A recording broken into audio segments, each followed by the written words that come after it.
Kalung emas milik mantan istri suamiku. Assalamualaikum warahmatullahi wabarakatuh. Apa kabar Bunda? Semoga Allah selalu memberikan kebahagiaan. Maaf ya Bunda, sudah beberapa hari tidak upload karena masih ada acara yang berkenaan dengan almarhum. Ini uang belanjamu, ucap Mas Rian sembari menyerahkan kepadaku uang berwarna merah sebanyak 5 lembar. Aku yang bingung langsung menatapnya. Kok cuma ini mas? Tanyaku. Ya, tinggal itu sisanya. Jawab Mas Rian enteng, kemudian duduk di sofa sambil memainkan ponselnya. Bukannya gajimu tidak segini mas? Habis untuk apa? Tanyaku. Karena gaji suamiku yang aku tahu 6 juta rupiah. 2 juta ia berikan untuk ibunya karena memang ibunya seorang janda tidak bekerja lagi. Aku tidak masalah sama sekali tentang hal itu. Masih sisa 4 juta lagi. Yang 1 juta untuk cicilan kendaraan. Dan yang 1 juta untuk pegangan dia. Dan biasanya 2 juta dia berikan kepadaku untuk keperluan rumah. Tapi sekarang tinggal 500.000 saja. Lalu kemana yang 1.500.000? Apa dipakainya? Mana cukup 500 sebulan? Tidak masuk akal ini, gumamku dalam hati. Tapi Mas Rian tetap fokus memainkan ponselnya bukan menjawab pertanyaanku. Mas, aku bicara. Kemana sisanya? Kok tinggal segini? Tanyaku sedikit kesal. Namun laki-laki yang sudah menikahiku selama 3 tahun itu tetap saja fokus ke ponselnya. Sama sekali tidak menggubris pertanyaanku. Karena jengkel, akhirnya aku ambil paksa ponsel yang masih ditatapnya itu. Sontak Mas Rian langsung emosi dan berdiri. Kamu apa-apaan sih? Kembalikan ponselku, katanya sambil berusaha merebut ponsel itu dari tanganku. Tidak, aku tidak akan kembalikan sebelum kamu jawab pertanyaanku. Kemana sisa uangnya? Kenapa tinggal segini? Tanyaku dengan suara yang kesal. Ya sudah habislah. Aku banyak keperluan, jadi uangnya habis. Sudahlah, cukup-cukupkan saja uang itu. Katanya dengan nada yang sama sekali tidak merasa bersalah. Karena tak mau berdebat, dan aku memang sedang lelah, akhirnya aku menyerah. Ku kembalikan ponsel itu tanpa adanya paksaan dari Mas Rian. Baiklah, kalau memang kamu maunya begini, kita lihat saja besok. Sampai mana uang 500.000 ini? Ucapku dalam hati, dan segera berjalan ke kamar. Rasanya muak sekali untuk melihat wajah suamiku sendiri. Dia pikir uang segini cukup apa untuk memenuhi kebutuhan rumah? 500.000 hanya cukup untuk bayar listrik dan beli beras. Sisa palingan 50.000. Terus lauk pauk, sabun, air, wifi, dibayar pakai apa? Kataku kesal setelah masuk ke dalam kamar. Aku sangat kesal. Rasanya kepalaku ingin pecah memikirkan semua ini. Bagaimana caranya aku memenuhi semuanya hanya dengan 500.000 rupiah? Dengan uang belanja 2 juta saja, aku harus memakai banyak uangku untuk menomboki kekurangannya. Kalau begini, pasti akan menguras kantongku lagi. Apa jangan-jangan Mas Rian sengaja ya? Dia ingin aku yang memenuhi semua kebutuhan rumah. Enak saja, itu tidak akan aku biarkan. Akan kucukupkan uang ini jika memang itu maunya. Keesokannya, aku mulai menggunakan uang yang diberikan oleh Mas Rian untuk membeli beras, membayar listrik, dan juga air. Tentu uang itu sudah habis. Untuk beberapa hari ke depan, aku akan masak seadanya. Kalau tidak ada lauk, ya hanya ada nasi putih dan garam. Karena aku tidak mau rugi. Bukan ingin perhitungan. Suamiku saja mulai pelit dan tidak jujur. Aku sebagai perempuan harus pintar. Jangan sampai aku dimanfaatkan oleh suamiku sendiri. Ya, meskipun aku di rumah, tapi aku tetap berpenghasilan. Karena aku menjadi penulis novel secara online. Dari sanalah aku mendapatkan uang. Mas Rian tahu hal itu, tapi aku tak pernah memberitahu dia berapa penghasilanku setiap bulannya. Malahan suamiku itu meremehkan. Palingan penghasilanku tidak seberapa. Dia mengira kalau penghasilanku tak lebih dari gajinya. Padahal dia salah besar. Untuk bulan ini saja, gajiku mencapai angka belasan juta. Tapi suamiku tak pernah tahu. Aku memang tak mau memberitahu. Karena akhir-akhir ini, gelagat Mas Rian itu mencurigakan. Sering sekali uang belanjaku dikurangi, dan sekarang malah tinggal 500.000 saja. Itulah yang membuatku ragu untuk jujur. Melalui menulis novel, aku baru gajian sebanyak 3 kali. Kalau sebelumnya, aku berjualan online. Karena tidak tentu hasilnya, aku beralih menjadi penulis online. Tapi dulu meskipun penjualan onlineku tidak begitu laris, tapi hasilnya tetap ada dan selalu habis untuk memenuhi kebutuhan rumah. Karena ya mana cukup 2 juta untuk sebulan. Sebagai istri, aku tak masalah membantu keuangan keluarga. Yang jadi masalah adalah ketika yang aku bantu malah tidak jujur. Dan kini mulai berbohong. Lihat saja mas, aku bukan perempuan bodoh. Aku akan mencari tahu kenapa kamu begini sekarang. Kok lauknya cuma kangkung sama tempe goreng sih? Tanya Mas Rian ketika membuka tudung saji hendak sarapan. Terus kamu maunya apa mas? Tanya aku yang sudah tahu isi pikirannya. Ya masa gak ada lauk yang lain? Katanya lagi. Emang kamu pikir uang 500.000 yang kamu kasih itu cukup? Untuk menghidangkan makanan yang enak? Gak cukup mas. Aku sengaja masak masakan sederhana supaya cukup untuk sebulan uang yang kamu kasih. Jawabku. Kok kamu gitu sih? Bukannya kamu punya penghasilan? Ya pakailah uangmu dulu supaya bisa menyediakan makanan yang enak untuk aku. Aku itu harus kerja, harus makan makanan yang bergizi. Bukan kayak gini, katanya sambil membanting piring yang berisi kangkung. Astagfirullah mas, kalau kamu gak suka ya udah gak suka aja. Gak perlu banting-banting makanan. Bukannya bersyukur, malah ngomel aja. Pagi itu aku malah dibuat kesal oleh Mas Rian. Sudah tahu uang yang dia kasih tidak seberapa, malah nuntut mau makan enak. Enak saja dia menyuruhku memakai uangku. Andaikan kamu tidak perhitungan, pasti aku tidak perhitungan juga. Sudahlah, aku gak selera mau makan. Ucapnya kemudian segera mengambil tas kerjanya, lalu keluar dari rumah, dan tidak berpamitan. Menoleh ke arahku juga tidak. Sudahlah, terserah dia. Aku kan hanya menyesuaikan apa yang dia berikan. Emang salah? Kan tidak. Kalau dia kasih uang yang banyak, aku pasti masakan makanan yang enak. Tapi kalau kasih uangnya sedikit ya jangan harap. Mana ada makanan enak yang harganya murah. Aku kembali lagi ke meja makan setelah mengintipnya dari jendela. Loh, itu ponsel Mas Rian ketinggalan. Aku langsung mengambilnya, hendak menyusulkan ponsel itu ke pemiliknya. Tapi ketika baru aku genggam, ponsel itu berdering. Ada seseorang yang menelpon. Tertulis di sana, teman dekat. Siapa ya?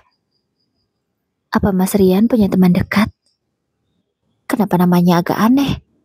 Kenapa tidak diberi namanya saja? Kenapa harus teman dekat seperti ini kata-katanya? Mencurigakan. Kuusap layar ke atas, dan panggilan pun segera tersambung. Aku ingin mencari tahu sebenarnya siapa orang ini. Jadi aku tidak berkata apapun. Kubiarkan yang di seberang sana yang bicara duluan. Mas, terima kasih ya. Uang transferan dari kamu sudah masuk. Oh iya, makasih ya mas, kamu sudah menjadi ayah yang baik untuk anak kita. Sekarang anak kita gak pernah kekurangan lagi. Dia selalu bisa makan enak. Bahkan, aku bisa loh mas, beli kalung yang aku suka dari hasil pemberian kamu. Terima kasih ya mas. Oh ya, nanti aku kirimkan fotonya ya. Pasti kamu senang deh. Lihat leherku yang putih ini memakai kalung pemberianmu. Kalimat menjijikkan itu keluar dari mulut seorang wanita, dan aku sudah tahu siapa wanita itu.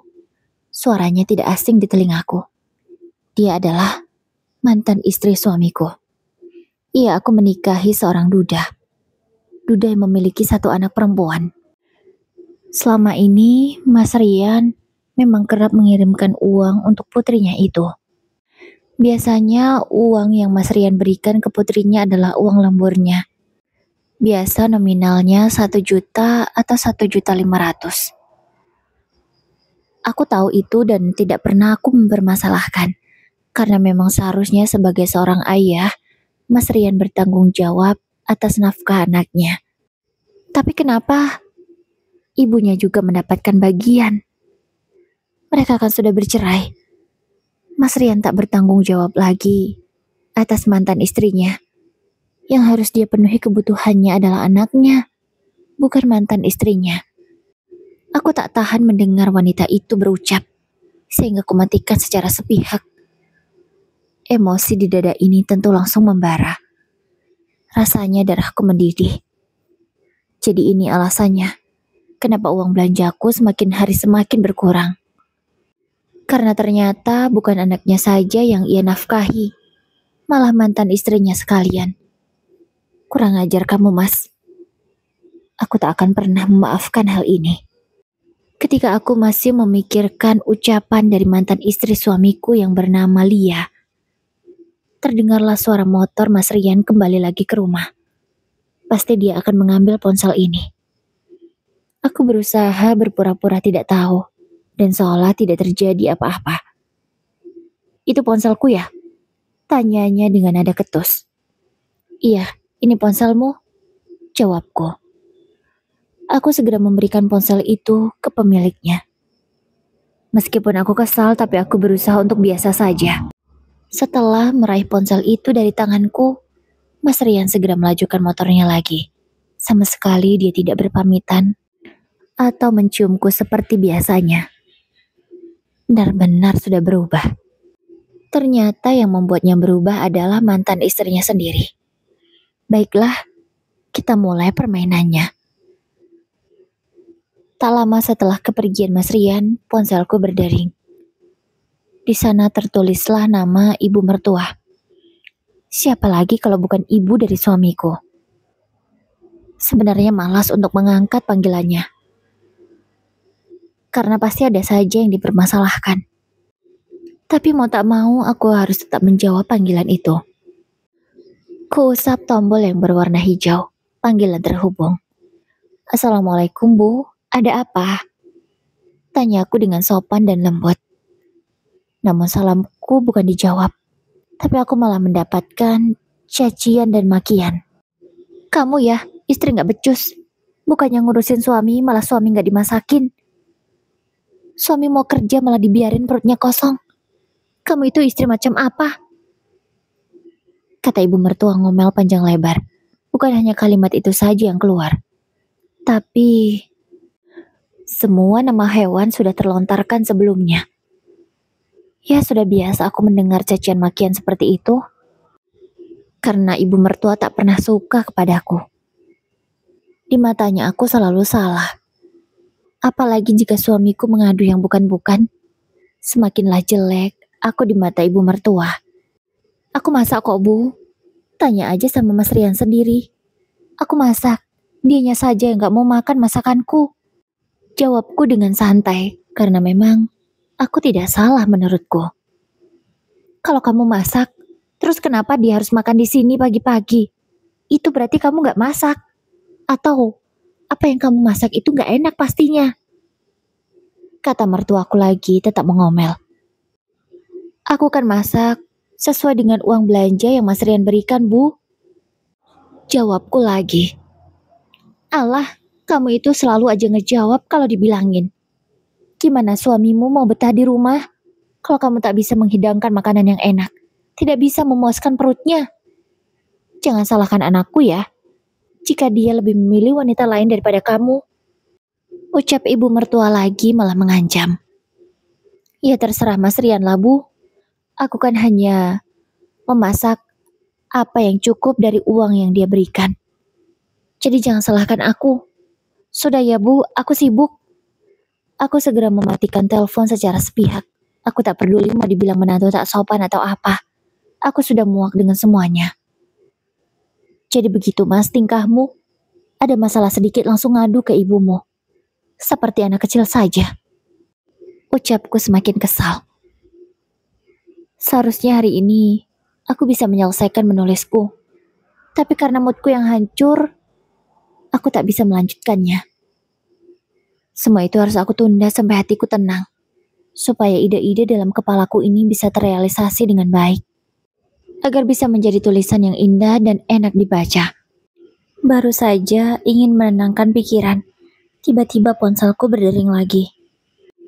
Ibu mertua lagi yang memanggil.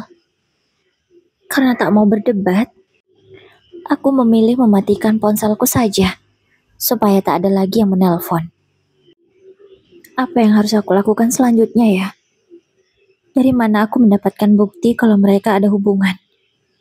Pasti sulit. Kalau aku desak, pasti alasannya soal anak. Tapi aku yakin, mereka bukan hanya baik karena anak saja. Tapi pasti ada sesuatu yang lain. Jangan-jangan Lia ingin merebut Mas Rian dariku. Karena dia tahu sekarang Mas Rian sudah berpenghasilan yang cukup. Kalau memang itu kenyataannya, dan keduanya sama-sama gatal, aku akan berikan saja laki-laki tak berguna itu. Baru saja hidupnya sedikit membaik, ini malah sudah bertingkah. Apa dia sudah lupa kenapa Lia meninggalkannya?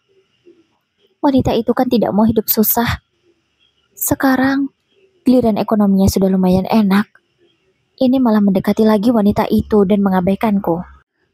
Akan kupastikan kamu menyesal Mas sudah mengkhianatiku.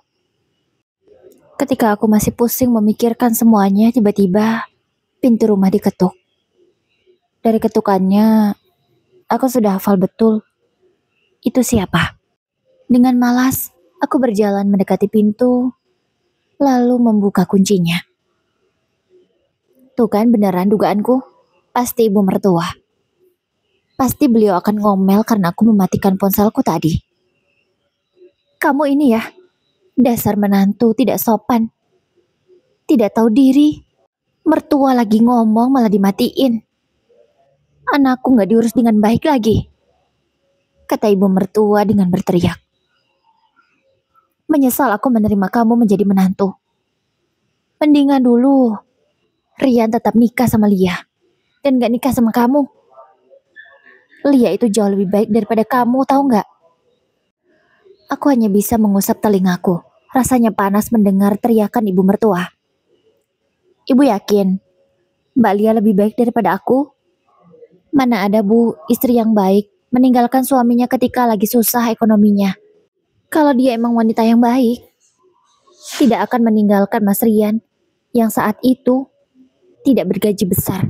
Tidak seperti sekarang. Udahlah Bu, aku sibuk. Kalau ibu tidak ada urusan lagi, silakan ibu pulang. Karena aku tidak punya waktu untuk berdebat dengan ibu. Aku terpaksa menutup pintu rumahku lalu menguncinya dari dalam. Aku sudah malas sekali untuk berdebat. Lelah memikirkan suamiku, ditambah lagi ibu mertua yang selalu ikut campur. Jangan kurang ajar kamu, Vira. Kamu itu belum bisa kasih aku cucu. Jelas, Lia lebih baik daripada kamu. Ibu mertua berkata dengan sangat keras dari luar rumah. Aku semakin muak mendengarnya. Lagi-lagi soal keturunan yang dibahas. Ya, memang sampai sekarang, setelah 3 tahun menikah, aku belum hamil juga. Entahlah siapa yang bermasalah, tapi yang jelas, Mas Rian sudah memiliki anak dari Lia. Sementara aku, belum ada hasilnya, belum ada buktinya. Mas Rian diajak periksa pun tak pernah mau. Dia selalu bilang, kalau dia pasti subur karena sudah pernah punya anak. Dia hanya menyuruhku yang periksa sendirian. Tapi aku tidak mau. Karena menurutku, ingin hamil dan punya anak itu keinginan bersama. Jadi semuanya juga harus periksa. Supaya ketahuan siapa yang bermasalah. Iya Bu, Mbak Lia itu lebih baik daripada aku. Sana Bu, Suruhlah Mas Rian menikahi Mbak Lia lagi. Aku nggak apa-apa kok. Akhirnya aku menjawab dengan sangat emosi. Aku tak peduli lagi apa tanggapan mertuaku. Segera aku tinggalkan pintu depan itu untuk masuk ke dalam kamar. Kututup telingaku dengan bantal agar tak mendengar lagi teriakan ibu mertua. Tak dapat kupungkiri hatiku begitu sakit. Air mata pun luruh hingga aku ketiduran. Sekitar jam 2 siang aku baru terbangun. Aku belum melaksanakan sholat zuhur, sehingga dengan cepat aku segera melaksanakannya. Tidak terasa jam sudah menunjukkan pukul 4 sore. Itu artinya sebentar lagi Mas Rian akan pulang.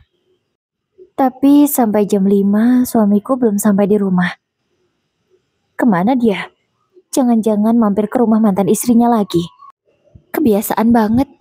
Bukannya pulang ke rumah istrinya dulu, ini malah ke rumah mantan istrinya. Dasar, laki-laki tidak tahu aturan. Kataku kesal. Karena bete, aku ingin membereskan meja riasku yang sudah berantakan. Ya, hitung-hitung supaya moodku lebih baik. Setelah membersihkan di bagian atas, aku beralih ke laci yang di bawahnya.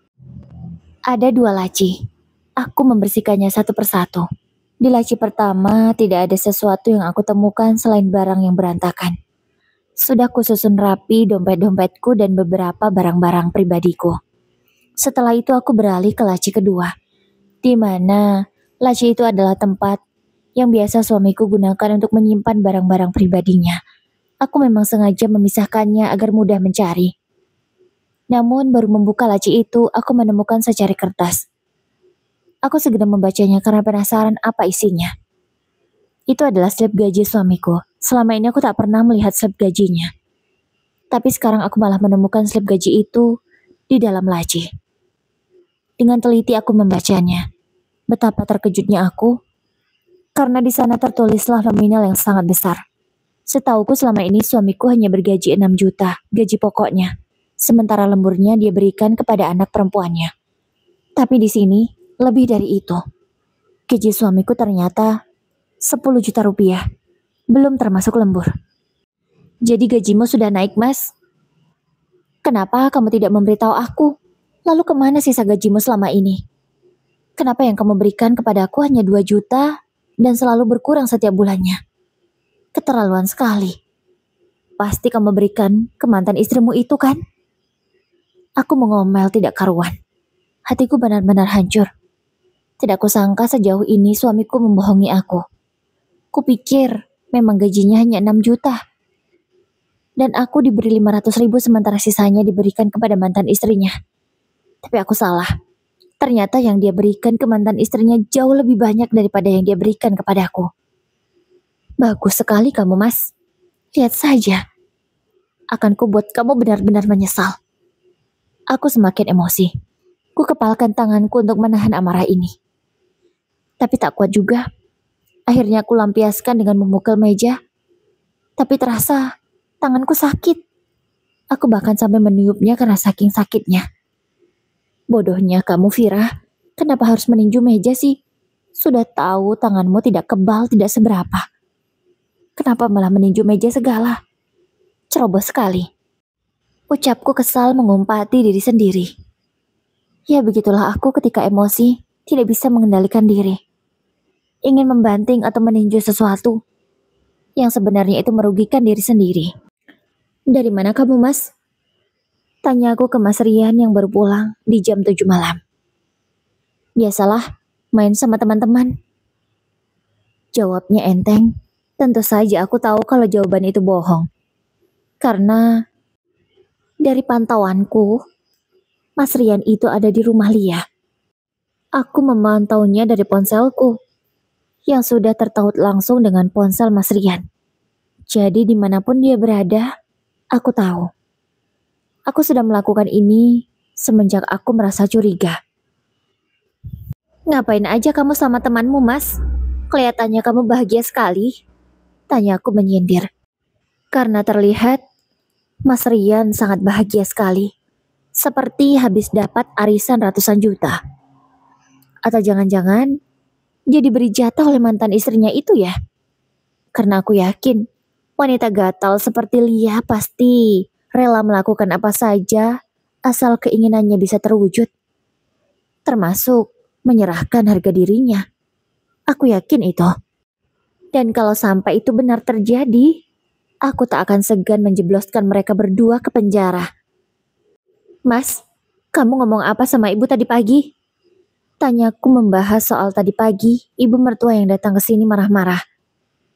Ya, aku cuma datang ke rumah ibu minta makan, karena kamu gak masak untuk aku. Jawabnya lagi. Apa? Kamu bilang aku gak masakin kamu? Jelas-jelas aku sudah masak, Mas. Kataku tak terima. Iya, kamu masak, tapi aku gak suka sama makanannya. Kamu masa cuma masak kangkung sama tempe. Aku kan gak doyan itu. Aku maunya ada ayam, ikan, daging, yang enak-enak gitu. Bukan cuma kangkung sama tempe. Katanya lagi marah dan tidak suka dengan apa yang aku hidangkan. Kalau kamu mau dimasakin yang enak, ya kasih uang belanja yang cukup. Jangan 500.000 tapi minta makan enak. Sedangkan kamu tahu sendiri, 500.000 itu cukup sampai kemana? Cuma bayar listrik dan beras doang. Sisa palingan 50.000. Kamu pikir 50.000 cukup untuk sebulan? Aku tak takut lagi untuk menjawab ucapannya. Aku sudah muak. Cukup aku bersabar selama ini. Tapi semua itu sia-sia. Malah tidak dihargai. Malah suamiku lebih mementingkan wanita lain daripada aku. Alah kamu itu kalau dibilangin soal uang terus. Ya kamu bisa dong pakai uangmu sendiri. Kenapa sih? Perhitungan sekali. Katanya kemudian berusaha meninggalkanku. Tunggu mas. Aku segera mencegahnya. Apalagi, aku capek baru pulang. Kenapa sih selalu ngajak debat? Aku gak akan ngajak kamu debat kalau tidak ada sesuatu yang membuatku jengkel. Tadi ibumu juga bahas soal keturunan. Kalau memang kalian pingin aku hamil dan melahirkan, ayo kita periksa mas, supaya tahu siapa yang bermasalah. Kenapa aku belum hamil juga sampai sekarang? Aku menantang Mas Rian. Jadi kamu menantangku? Oke, besok kita periksa, supaya ketahuan siapa yang bermasalah. Kalau aku sih yakin, aku subur. Kamu tuh pasti yang bermasalah. Karena aku sudah terbukti bisa menghamili Lia. Sementara kamu, belum ada buktinya kan? Aku terima tantangan kamu. Jawab Mas Rian dengan sangat beraninya. Tapi pakai uangmu ya. Ucapan terakhirnya membuatku sangat kesal.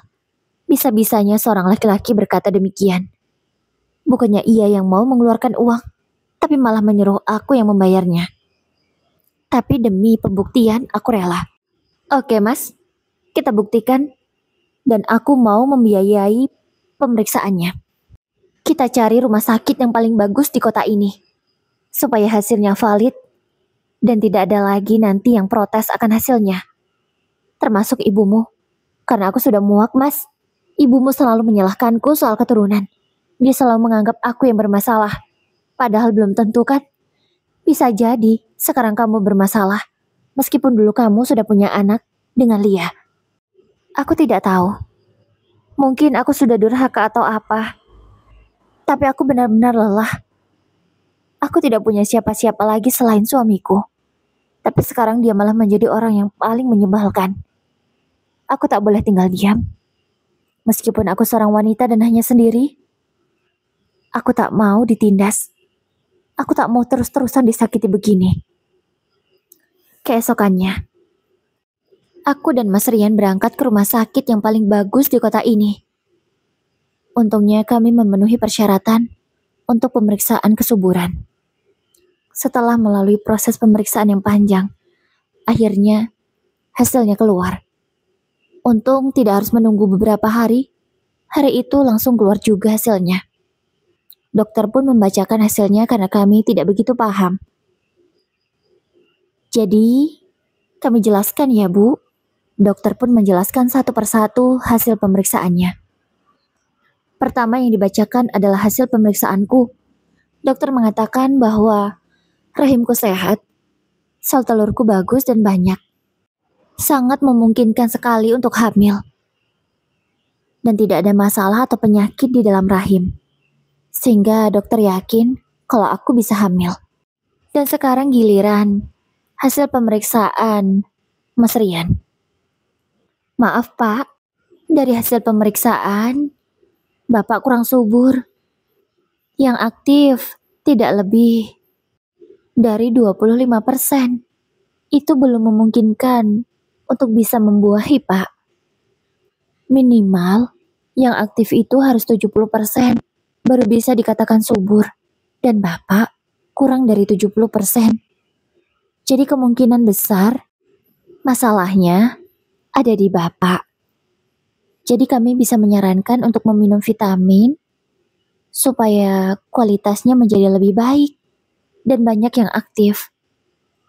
Karena bukan hanya itu, banyak sekali sel yang tidak memiliki ekor sehingga pergerakannya sangat lambat.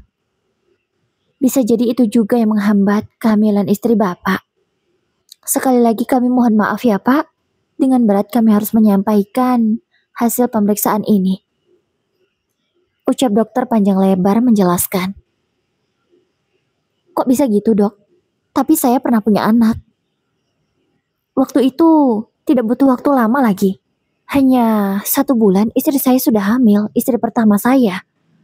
Ucap Mas Rian yang sepertinya tidak terima dengan hasil pemeriksaannya. Baik Pak, kami mengerti. Bisa jadi kualitas yang buruk ini baru terjadi akhir-akhir ini.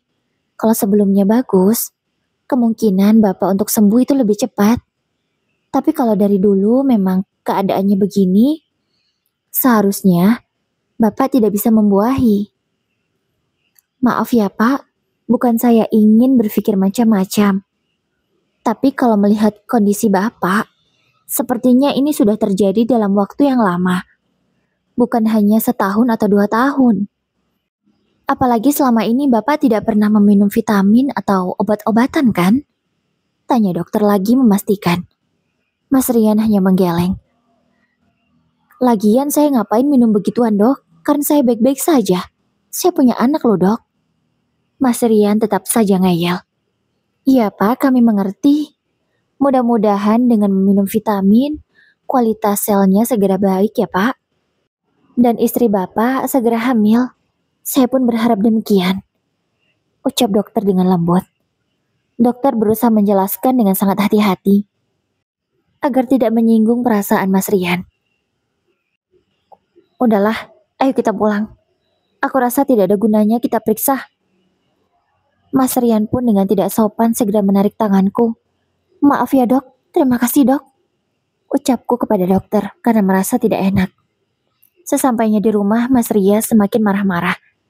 Dia tidak terima dengan hasil pemeriksaannya.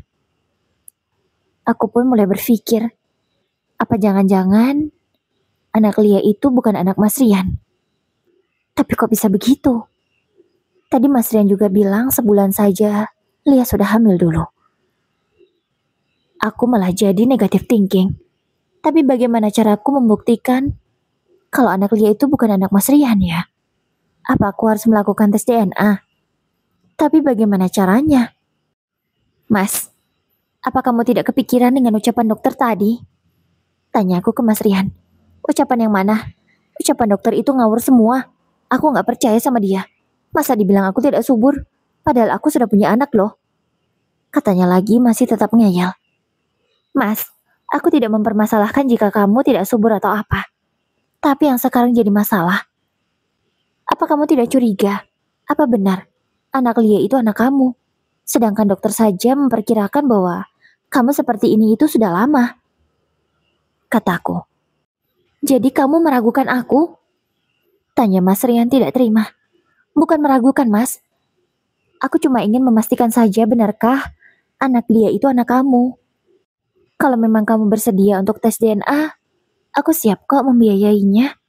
Karena aku penasaran. Kira-kira Lia itu benarkah jujur selama ini atau tidak?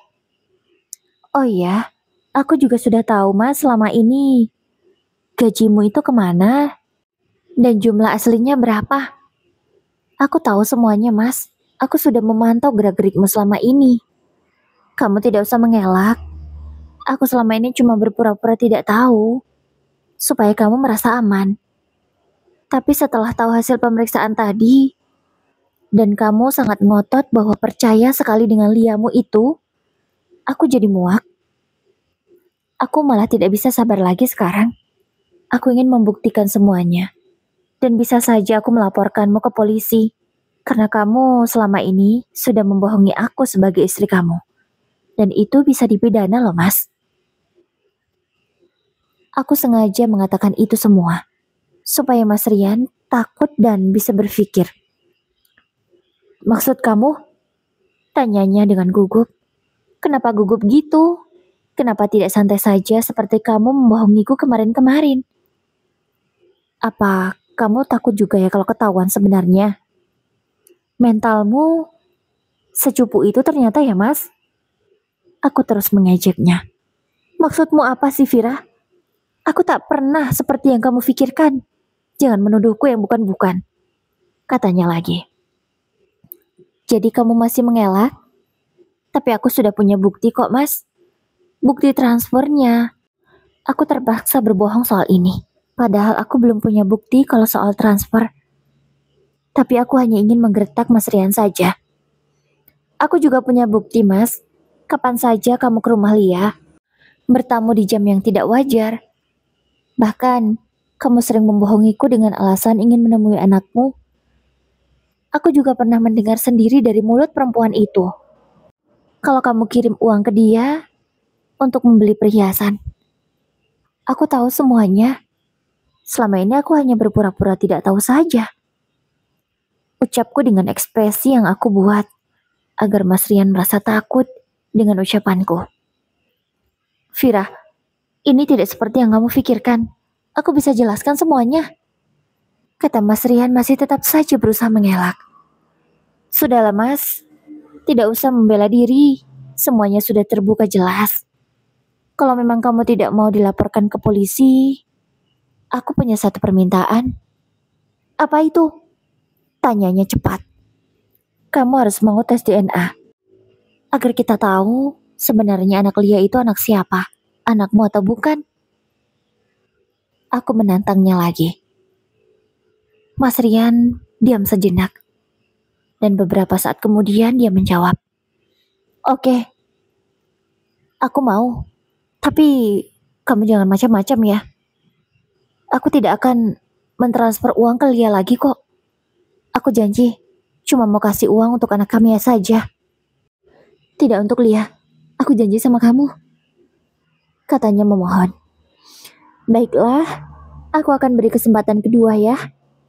Tapi kalau sampai kamu macam-macam, kamu tahu kan resikonya? Ucapku lagi, sambil tersenyum penuh arti ke arahnya. Iya Vira, aku janji. Beberapa hari kemudian, Mas Rian benar-benar menepati ucapannya. Dia sengaja mengajak putrinya untuk jalan-jalan padahal ingin dibawa ke rumah sakit. Dengan susah payah, kami membujuk anak itu agar mau ikut. Untunglah dengan segala rayuan, akhirnya dia mau. Sampel Mas Rian dan anak itu sudah diambil, dan hasilnya akan keluar 1 minggu kemudian. Aku tak sabar menunggu, menurutku 1 minggu itu sangat lama. Jadi aku manfaatkan waktu 1 minggu itu untuk mengumpulkan barang bukti. Jika suatu hari nanti Mas Rian nekat melakukan hal-hal yang tidak aku inginkan, aku bisa langsung melaporkannya. Baru saja membuka ponselku, sudah ada kejutan yang Mas Rian buat. Ternyata dia sedang ada di rumah Lia. Entah apa yang dia perbuat di sana. Padahal, tadi katanya tidak akan ke rumah Lia. Tapi ini malah berlama-lama di sana. Dasar, laki-laki tidak bisa dipegang omongannya. Tak lama kemudian ponselku berdering. Panggilan dari nomor baru. Aku tak tahu itu nomor siapa. Mana tahu penting jadi aku menjawabnya. Hei Vira, kenapa kamu memeriksa anakku tanpa izin? Kamu bisa aku laporkan loh. Kalau mau melakukan tes, kamu harus izin aku karena aku ibu kandungnya. Ternyata yang menelpon adalah Lia. Loh, aku kan sudah izin ke ayahnya. Bukankah ayahnya juga punya hak yang sama seperti kamu? Kan Mas Rian, ayah dari anakmu. Lagi pula kenapa harus marah-marah kalau memang anak itu anak Mas Rian? Seharusnya kamu tidak perlu takut dong. Relax aja lagi. Kalau memang Mas Rian adalah ayah dari anak kamu jangan menunjukkan kepanikanmu. Aku malah jadi semakin curiga. Tapi mau kamu protes semuanya juga sudah terlambat. Kami sudah melakukan tes, tinggal menunggu hasilnya keluar.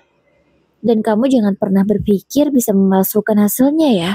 Itu tidak akan pernah aku biarkan. Jawabku dengan santai. Sama sekali aku tak takut atau gencar. Aku malah semakin suka dengan permainan mereka. Aku malah akan semakin senang bisa bermain-main dengan orang yang tidak tahu malu seperti Mas Rian dan juga Lia. Aku tidak takut. Aku yakin kalau anakku adalah anak Mas Rian. Karena kami menikah. Dan aku hamil setelah kami menikah. Jadi, aku yakin kalau dia anak Mas Rian. Kamu jangan sembarangan bicara ya. Aku cuma tidak suka. Kamu memeriksa anakku tanpa izin itu saja. Aku akan melaporkanmu ke polisi. Ingat itu. Lagi-lagi Lia mengancamku. Tapi sama sekali aku tidak takut. Jika dia melaporkanku, maka akan kulaporkan balik kelakuan mereka. Karena kesalahan mereka jauh lebih besar daripada yang aku lakukan. Sudahlah, aku pasrah. Kuserahkan semuanya pada Sang Maha Kuasa. Hanya Allah lah yang Maha Tahu. Aku yakin kebenaran pasti akan menang. Waktu yang kutunggu akhirnya tiba. Seminggu sudah berlalu. Hasil tes DNA anak Mas Rian akhirnya keluar. Aku mengambilnya di rumah sakit. Sebelum membuka hasilnya, aku sengaja mengumpulkan ibu mertua Mas Rian, Lia, dan juga beberapa saksi. Karena aku ingin membuka hasilnya di depan mereka semua. Aku juga mendatangkan seorang dokter, agar dokter bisa membacakan langsung hasilnya. Karena kalau aku yang membaca, takutnya mereka nanti bilang aku manipulatif. Setelah semuanya siap, hasil tes DNA itu pun dibacakan oleh dokter. Sebelum hasil finalnya dibacakan, dokter membacakan satu persatu apa yang tertulis di dalam kertas itu. Hingga akhirnya yang kami tunggu dibacakan juga. Dari hasil pemeriksaan dikatakan bahwa antara Pak Rian dan Ananda X dinyatakan tidak identik. Ya bisa dibilang kalau Ananda X bukan anak Bapak Rian. Mas Rian yang mendengar penjelasan dokter, matanya langsung melotot, seolah ingin keluar dari tempatnya. Dokter tidak salah bicara, tidak salah baca, tanya Mas Rian. Mohon maaf Pak, saya sudah membacakan hasil sesuai dengan yang tertulis di sini. Dan saya yakin hasil tes ini valid, tidak ada yang memanipulatif. Ucap dokter itu meyakinkan. Lia terlihat sangat panik. Dia seperti cacing kepanasan. Gelisah kesana kemari gelesotan di sofa tidak jelas. Kamu kenapa Lia? Kok panik gitu? Oh ya, kamu pasti sudah dengar dong bagaimana hasilnya. Sekarang tolong jelaskan pada kami semua. Sebenarnya, anakmu itu anak siapa? Anak Mas Rian atau bukan? Tanyaku dengan santai. Tapi Lia malah terus menoleh kesana kemari tidak jelas. Sepertinya dia sangat ketakutan. Pasti ada sesuatu yang dia sembunyikan. Maksudnya, kalau X bukan anak Rian, jadi anak siapa dok? Kini ibu mertua yang bersuara. Kalau itu bisa ditanyakan ke ibunya langsung bu. Jawaban dokter benar-benar sangat pas. Memang orang yang bisa menjawab adalah Lia sendiri. Jawab. Siapa ayah dia? Mas Rian pun bertanya dengan suara yang sangat tegas.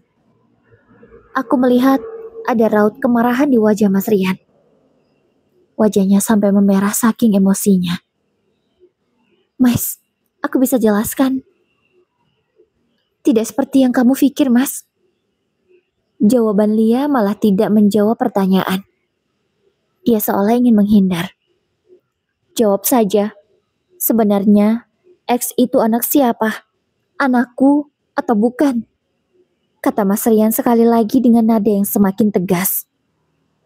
Mas, aku bisa jelasin. Ya sudah jelaskan dan jawab. X anak siapa? Lagi-lagi Mas Rian berkata, tapi kini nadanya semakin tinggi, bahkan cenderung berteriak. Aku terlihat semakin gugup dan panik. Dia benar-benar tidak bisa berucap. Jadi dia bukan anakku kan? Kata Mas Rian. Bukan begitu, Mas. Lia masih terus saja mengelak. Sudahlah, aku tidak percaya dengan ucapanmu lagi. Semuanya sudah jelas. Menyesal. Aku menikahi kamu. Menyesal juga, aku percaya sama kamu selama ini. Menyesal juga, aku lebih mementingkan kamu daripada istriku sendiri. Aku menyesal, sangat menyesal, kata Mas Rian, sambil mengacak rambutnya. Laki-laki itu terlihat menangis. Dia meneteskan air matanya. Lalu melihat ke arahku. Vira, maafkan aku. Aku menyesal. Aku menyesal, Vira. Mas Rian mendekatiku dan berlutut. Sudahlah, Mas. Kupikir semuanya sudah terlambat. Aku sudah terlanjur kecewa dengan kamu. Semuanya sudah jelas kan? Ternyata X bukan anak kamu. Lia sudah membohongi kamu. Dan lebih ruginya selama ini kamu membohongi aku demi wanita itu. Ternyata wanita yang kamu bela malah membohongi kamu. Judulnya, kamu membohongiku, tapi dibohongi dia. Wow, bagus ya Mas judul pernikahan kita ini. Aku merasa juga kita sudah cukup membina rumah tangga. Aku tak mau lagi bersama kamu, Mas. Aku sudah lelah. Aku juga sudah lelah punya mertua yang selalu ikut campur seperti ibu kamu. Aku sudah lelah dengan semuanya. Dan aku sudah putuskan untuk kita berpisah. Oh ya, silakan kamu keluar dari rumah ini karena selama ini aku yang melunasi rumah ini, bukan kamu. Jadi silakan pergi. Aku berkata dengan lembut. Aku sama sekali tidak mengeluarkan nada emosiku. Walau sebenarnya aku ingin marah. Tapi menurutku itu percuma, tidak ada gunanya, hanya membuang energi saja. Sayang, tolonglah, jangan seperti ini. Beri aku kesempatan. Kata Mas Rian masih terus memohon. Sudah habis kesempatanmu, Mas. Aku sudah lelah. Tidak ada lagi tempatmu di hatiku. Aku capek. Silahkan kalian semua pergi dari sini. Aku berucap meluapkan semua emosiku. Bahkan aku sampai lupa kalau ada beberapa saksi di sana dan juga dokter. Mereka semua pun akhirnya menjadi saksi atas berakhirnya rumah tanggaku. Sayang, tolong, aku gak bisa. Mas Rian masih terus berusaha memohon. Maaf Mas, sudahlah, pergi. Tolong Pak, suruh mereka pergi. Saya tidak mau mereka ada di sini lagi. Akhirnya beberapa saksi yang aku panggil mengusir Mas Rian, ibu mertua, Lia, dan juga anaknya. Setelah mereka semua pergi, aku rapuh. Kupikir aku kuat, ternyata tidak. Kurebahkan tubuhku di atas kasur sambil menangis. Bantalku sudah basah dengan air mataku yang tak mau berhenti. Hatiku benar-benar hancur. Tidak kusangka kalau akhirnya seperti ini rumah tanggaku. Walaupun berat, tapi aku sudah mantap untuk berpisah. Aku tak mau lagi berurusan dengan laki-laki yang bernama Rian itu. Dia sudah membohongiku berkali-kali. Aku sudah dibodohinya selama ini. Toh tanpa dia pun, aku bisa hidup dan bahagia. 1 bulan pun berlalu, proses perceraianku akhirnya final. Setelah aku mendapatkan akta cerai, aku mendapatkan kabar. Kalau ternyata X anaknya Lia adalah anak dari mantan pacar Lia sebelum ia menikah dengan Mas Rian. Iya, jadi bisa dibilang Lia itu sudah hamil dengan mantan pacarnya lalu menikah dengan Mas Rian. Itu semua ia lakukan karena mantan pacarnya tidak mau bertanggung jawab terhadap anak yang ada di kandungan Lia. Sehingga mau tidak mau, Lia harus mencarikan bapak untuk anaknya itu karena tidak mau malu. Ya begitulah akhirnya. Mas Rian tentu sangat menyesal. Tapi ya sudah, itu memang takdir yang harus dia jalani karena ulahnya sendiri.